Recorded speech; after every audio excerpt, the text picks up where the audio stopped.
Alright, so I'll be demonstrating for you, alright, 3 tests, or automatically 2 tests that we can perform on the starting circuit. So we're going to start off with a voltage drop test. Alright, so we're going to test the voltage drop on the negative and on the positive side of the circuit. So we're going to start off with the positive side. I'm going to place the red multimeter lead to battery positive. Alright, I'm going to place the black multimeter lead to the starter motor B plus terminal. Alright, on the solenoid. So you're going to place it here. I'm going to have my assistant crank the engine over.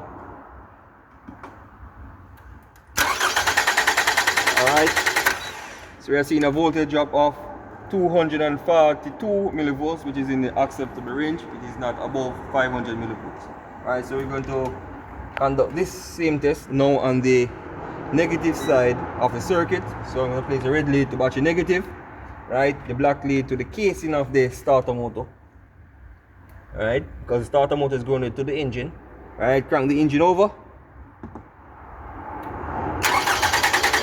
Alright, so also an acceptable reading for the charging for the starting circuit on the ground side, 266. Right, we are within range here. Right, no more than 500. Alright. Alright, so now we're going to perform a starter motor current draw test. So we're going for this test we need our amp clamp. Right, so we're going to set the amp clamp to the 400 volt range. And in this 400 volt range, 1 millivolt, right, it will be equating to 1 amp of current flow. So each millivolt that this amp clamp inputs into the multimeter will equate back to a amp. Alright, so we're going to set the multimeter to measure DC volts. Alright, we're going to place, so we're going to select the DC setting on the amp clamp. We're going to zero the amp clamp also. Alright, we're going to clamp it.